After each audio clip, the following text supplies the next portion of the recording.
Dear George, I think I should stop then because I can only disappoint the audience after such a wonderful presentation. And so kind of you, Mr. Ambassador, also to welcome me and here in this room. I must say, not as a return of compliments, but really because I think it's very deeply that very often I think that Singapore is a very blessed country to have George as Minister of Foreign Affairs. Because I know a lot of ministers of foreign affairs around the world, and I don't know anyone with such vision, culture, knowledge, understanding, curiosity, strategic thinking, and amazing understanding of a nation interest that George is really one of the most important statements in the world. And I don't say that because I am in a room with him and you. I say that because I am on the record saying it around the world as often as I can. George is a statement at a world level, not only as a Singapore level. I am here to speak about is the world out of crisis or not. It's a very strange subject in a country where there is no crisis. And where you should not be so numerous to be interested in hearing about a subject which is not yours. But actually, as I said before, the world is one, and whatever is happening elsewhere will and is having consequences on Singapore. And actually, George was beginning by a Jewish joke. I will also begin by another Jewish joke. It's two Jews on a park, public park in Montevideo on a Sunday afternoon. One is saying to the other, well, have you seen in the newspapers that Brazil has won against Argentina on football 2-0? And after a long silence, the other one said, is it good for us?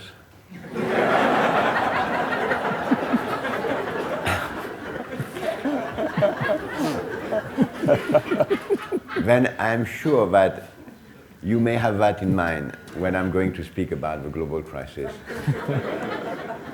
Is it good for us or not? Here in this country, or whatever is your country around the world. What is interesting, and Georgia also said that as the ambassador, is that we should put that the events of the years and months ahead within the context of the long historical changes that we are living. After all, the world has been in crisis forever. Crisis, as you know, is a Greek word that means decisions, nothing else. Crisis means decision. And it's a moment where things are accelerating in terms of changes. And the fact that today we live in a world where there is a lot of reasons for accelerations, we are in a permanent crisis. Then we can stop the lecture by saying that whatever happens will always be in moment of crisis, because always we'll have decisions to take and changes will be accelerating. But we are in a very interesting moment of acceleration on a specific change. This specific change is well known. It's the change that has begun 30 or 35 years ago. Actually, I wrote a book about it 35 years ago, which is the change, the movement, the switch of the world domination from the Atlantic Ocean to the Pacific Ocean. That's the core of what is happening.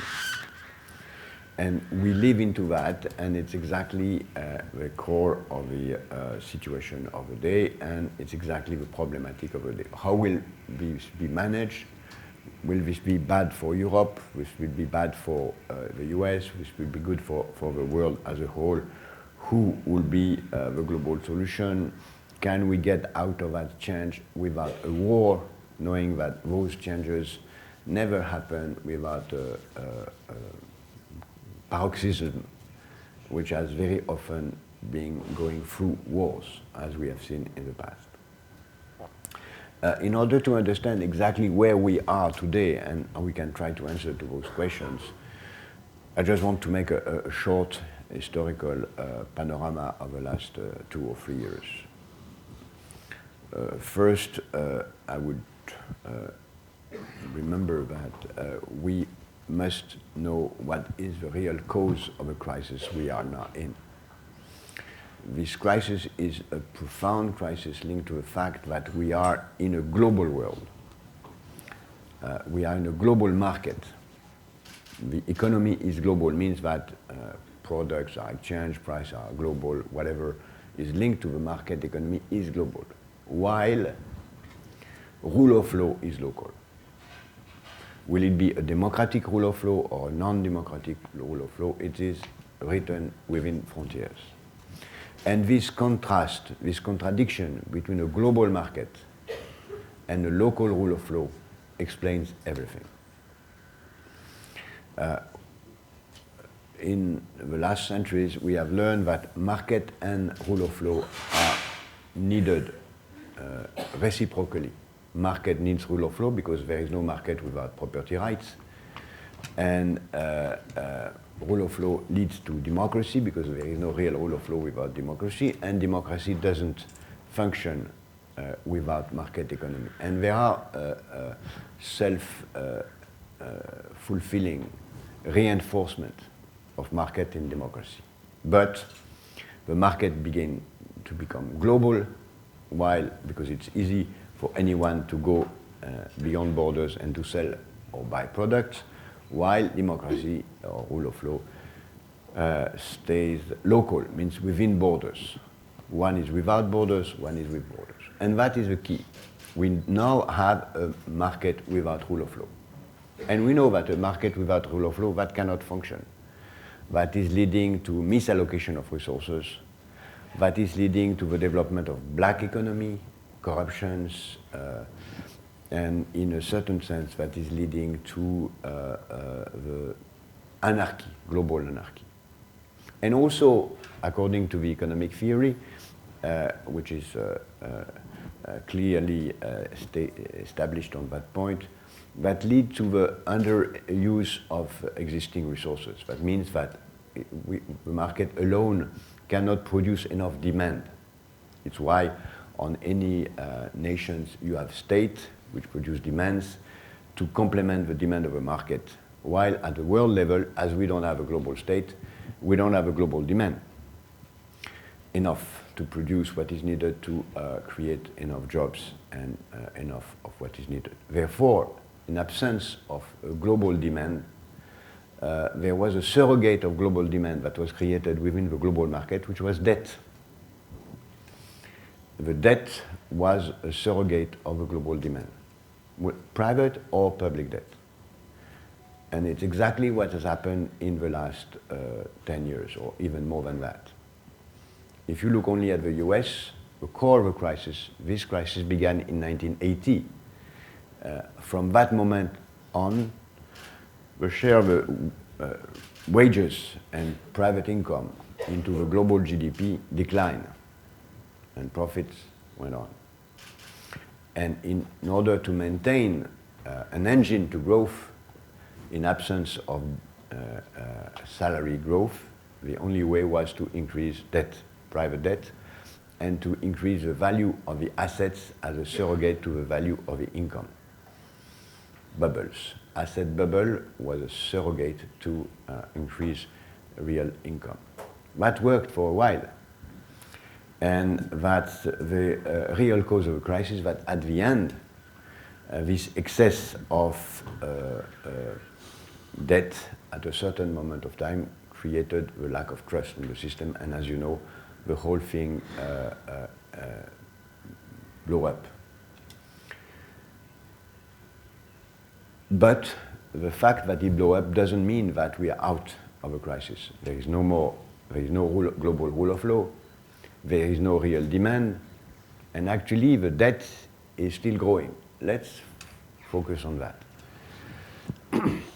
Because it's the key to understand where we are and how we are going. The total of the American public and private debt at the end of 29, the beginning of a great crisis, was 250% of the American GDP. At the end of 2007, the total debt of the American economy was 350,000% of the GDP. It was not difficult to understand or to forecast that a global crisis was coming. And actually, what happened after that? What happened is that people realized that it was too much debt. People realized that the debt was linked to a leverage of an excess of lending by banks. And what was the decision taken? Nothing. Gathering of a G20. I'm not speaking on behalf of any government, but on my own behalf. And I would say, on a personal point of view, I believe that G20 is almost equal to zero. Not totally, I will explain why. But if you look at what happened with the G20, when they met, they realized that there was a crisis linked to the excess of debt, and what they decided, only to transfer the debt of the private sector to the public sector. At that moment of the first G20, I made a comparison which unfortunately I think is still true. G20 is equivalent to a meeting of a group of alcoholic addicts who meet and say, well, we must stop drinking. Let's have a last drink. A last drink means increase the debt. And actually, all the G20 meetings were exactly that. Let's have a last drink. Last drink of public debt as a surrogate to private debt. But if you look at the figures, as far as the American economy is concerned, or the European economy is concerned, public and private debt is growing. If you look more seriously first at the American economy, the figures are appalling. Yes, the private debt seems to be slightly smaller, only 90% of the GDP. Yes, the business debt seems to be under control, but the government debt is growing, and the total of the American debt is still 350% of the American GDP as a whole. And the total and the ratio of solvability of the American banks is still very bad. And the system doesn't work. The economy, even with that debt, is not working. You must realize that the economic situation of the US is worse than ever. 43 million Americans are living with food stamps. The real figure of unemployment is 17%, not 9%. 600,000 Americans are homeless. The worst situation since the 20s or 30s. The only way out of it for the moment is printing money. On that, also, we have the fact that the lack of rule of law is leading to the fact that the global growth, because there is growth through the bubble asset, is concentrating the wealth on a very few number of people. Not a lot of people knows that in the last 10 years, 80% of the increase of incomes in the US went to 1% of the American population. 80% of the income growth went to 1% of the American population. Of course, this is a situation that can last as long as politically it's acceptable, but nobody knows how long it will be. And the only way the Americans have found to survive with that is printing money. Printing money to avoid to increase taxes, printing money to avoid to increase the regulatory request to the banks, increase liquidity in order to avoid to have solve solvability problems, which is exactly the situation of the day. How will it last? Will it last? Actually, I very often think of the American situation of the day as if when we look at the cultural paradigm of the American society. In all the monotheist religions, we are expecting a Messiah. And Messiah is the core of the belief of the monotheist society. The American way of thinking has accepted that, of course, but also has transformed it into another version, a childish one, which is the Western movie. And if you look at the structure of a Western movie, you have Indians hunting cowboys, and almost at the end of the movie, the Indians are close to kill all the cowboys, but 10 minutes before the end of the movie, you hear the trumpets of the cavalry. Cavalry is coming, and the cowboys are saved. Cavalry is an equivalent to the Messiah on a much, of course, childish metaphor. But this is the core of American optimism. Cavalry is coming. And actually, if we look at American history, since the beginning of the 20th century, since the moment where the US has taken power on the UK, cavalry came, mainly through innovations. Oil, electricity, computers, cavalry came, or war as a process to accelerate the speed of the cavalry to come. And then the Americans are just pouring money into the system, waiting for cavalry. Cavalry is also banking cavalry. You make a loan as a substitute to loan. It's why I very often believe that the real theoretician on the economy today is not Mr. Keynes.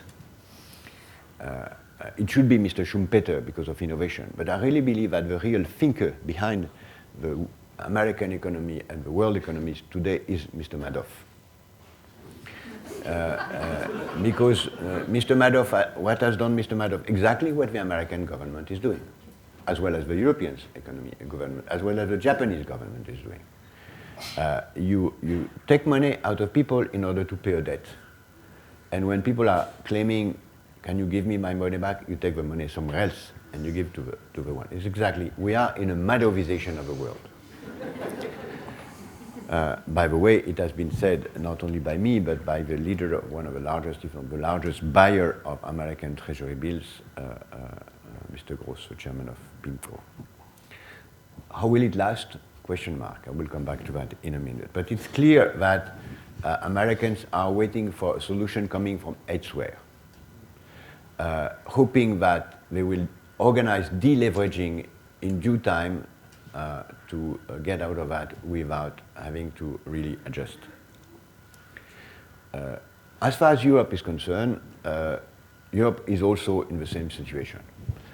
Private debt, public debt, and after the G20, no solution, no reforms, just transfer private debt to public debt. And we have seen a huge increase of private debt in Europe, public debt in Europe. And today, there is a light is on the Europeans.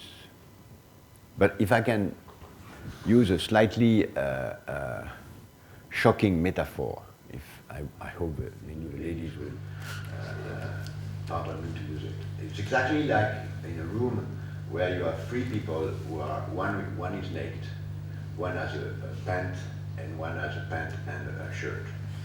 And the room is dark. Only one has a light. And actually, I believe that the one who has a light is the naked one, it's the US. When he's showing the others problems, and is in position because he has the light to avoid that we see his own problems. The light means the global media, the capacity of explaining his own situation. As long as people believe it, and no one has an interest in the collapse of the American economy, no one. It will be disaster for the world. But the real problem is in the US.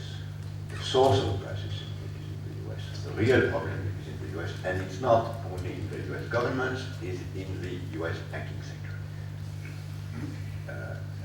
Commercial banks, regional banks, I could argument in detail the fact that there's a huge solvability problem in the American banking sector, which would be considered bankrupt and is still alive because we are still postponing the solution. As far as Europe is concerned, the situation is of course very bad.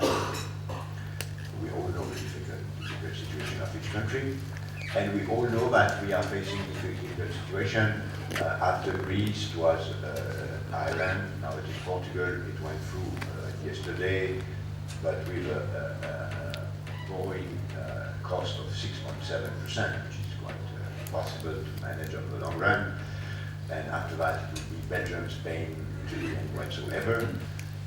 And of course, everybody can forecast that this cannot last. Two things. One, Europe cannot last with a single currency, without a single budget. It doesn't exist. You don't have any country in the world with a single currency without a budget. Second, I am sure, I will bet that before the end of 2011, a huge progress will be made in the direction of a common budget in Europe.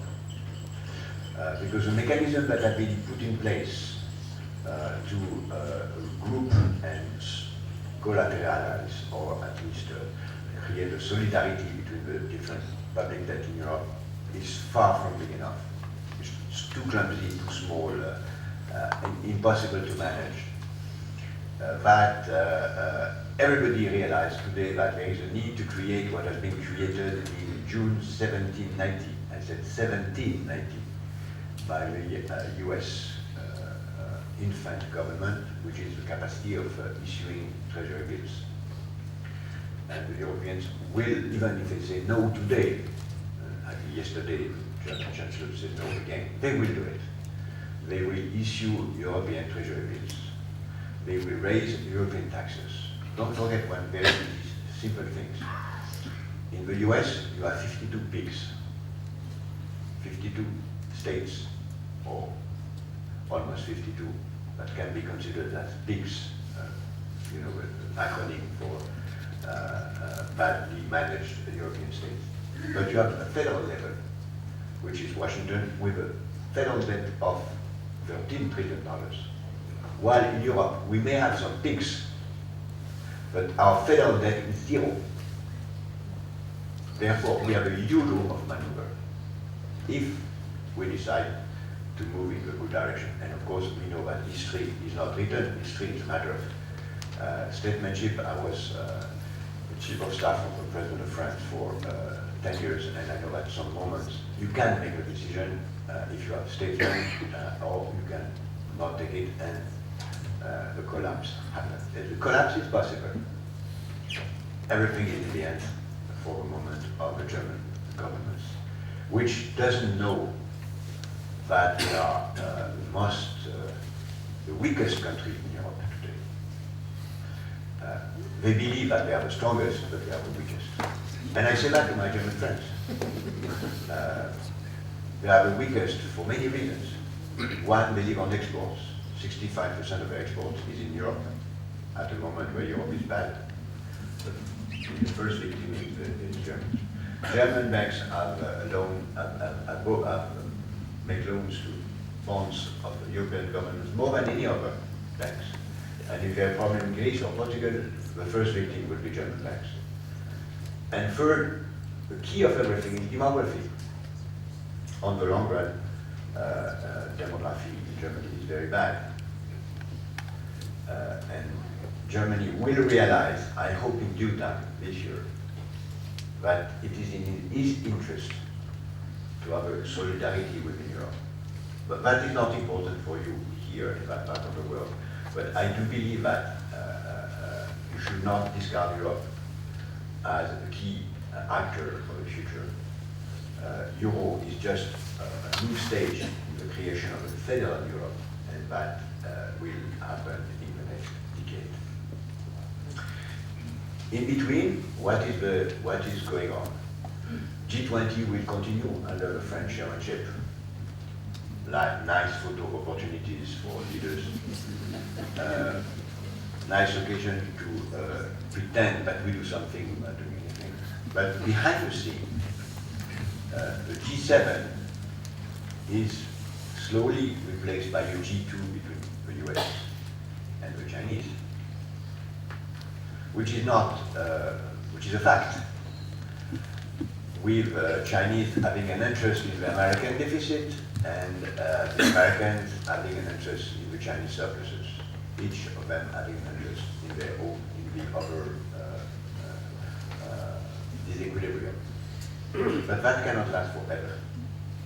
At a certain moment of time, I think much more rapidly than we believe, the solvability problems of the American system will appear, and we will need for more serious solutions than the one we are now having. Most serious solutions will mean in the US drastic adjustment, and if we look at the history, drastic adjustment is always the same. Drastic adjustments is a moratorium. In the US, moratorium could be devaluation. Devaluation is a moratorium. And there is no way, on the long run, the American dollar will collapse. Except if the Americans are putting their home in order, but the task is huge. The Americans can do it. They have done it, as I said, many times in the past. Not far ago. They can do it. But if they more they wait, the most difficult it will be. And today, the logic of power in the global world is mainly a power owned by the financial sector, worldwide financial sector. And this sector has no reason to wish any global solution. They make money. They make money out of a crisis. They make money out of proprietary tradings, out of any different things. And I understand them. I'm not accusing any individuals. I just understand them. It's exactly like you have burglars in a safe in a bank. They are here and they hear the alarms. Police is coming in 7 minutes. What do? They take the maximum of money and they run. It's exactly what is the doing the banking sector today in the world. They know implicitly that that will not last. What do? They take the maximum of money as quickly as they can. Of course, it's not a global solution, but they are so powerful, they are so strong